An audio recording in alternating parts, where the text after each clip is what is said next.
ഞാൻ കാനഡ വന്നിട്ട് ഞാൻ ഭയങ്കരമായിട്ട് റിയലൈസ് ചെയ്തൊരു കാര്യമാണ്.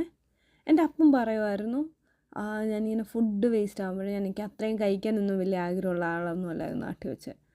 ഓരോ കാര്യങ്ങൾ ചെയ്യുമ്പോഴോ ഇതിൻ്റെ വില നീ പുറത്ത് പഠിക്കാൻ പോകുമ്പോഴോ അല്ലെങ്കിൽ സ്വന്തമായിട്ട് ജീവിക്കാൻ തുടങ്ങുമ്പോഴോ അറിയും. അങ്ങനെയുള്ള ഒരു ചെറിയ ടോക്കൊക്കെ അപ്പം പറയുമായിരുന്നു. സത്യം പറഞ്ഞാൽ ഞാൻ അതിൻ്റെ വില അറിഞ്ഞു. But it's not from my parents, it's from my grandparents. എൻ്റെ വല്യപ്പനും വല്യമ്മയും അവർ യു എയിലായിരുന്നു. അപ്പം എൻ്റെ അപ്പച്ചനൊരു സാധാരണ ജോലി ചെയ്യുന്ന ഒരാളായിരുന്നു അവിടെ. അപ്പോൾ അവർ പെട്ടി നിറയെ സാധനങ്ങൾ കൊണ്ടുവരും.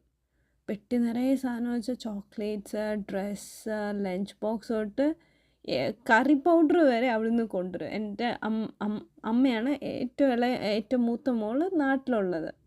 അപ്പം ഇവർ കൊണ്ടുവരുന്ന ഓരോ സാധനത്തിനും ഞാനൊരു വില കൽപ്പിച്ചിട്ടില്ല, അല്ലെങ്കിൽ ആരും വില കൽപ്പിച്ചില്ല. കാരണം എന്താണ്, നമ്മളുടെ കണ്ണിൽ കൂടെ നോക്കുമ്പം അത് അവർക്ക് എപ്പോഴും easy accessible, less Praisy comparatively അങ്ങനെയൊക്കെ വിചാരിച്ചുകൊണ്ട്.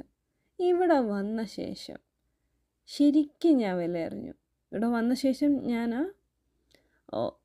ഒരു മുട്ടായുടെ വില കണ്ടിട്ട് സത്യം പറഞ്ഞാൽ ആദ്യം നമ്മൾ നാട്ടിൽ നിന്ന് വരുമ്പോൾ കൺവേർഷനാണല്ലോ ചെയ്യുന്നത്. INR കൺവേർട്ട് ചെയ്യും USD. എൻ്റെ ദൈവം ഇത്രയും വില കൊടുത്താണോ എൻ്റെ അപ്പച്ചനും അമ്മച്ചി അവിടെ നിന്ന് മേടിച്ചത്. എന്നെ ഒത്തിരി ഇൻഫ്ലുവൻസ് ചെയ്തിട്ടുള്ള 2 വ്യക്തികളാണെന്ന് വേണമെങ്കിൽ പറയാം. എൻ്റെ അമ്മയുടെ വീട്ടുകാർ, അല്ലെങ്കിൽ അമ്മയുടെ സൈഡിലുള്ള മെജോറിറ്റി ഉള്ള ആൾക്കാരും അവർ സഹായിച്ചിട്ട് ഒത്തിരി വളർന്നിട്ടുള്ളതാണ്.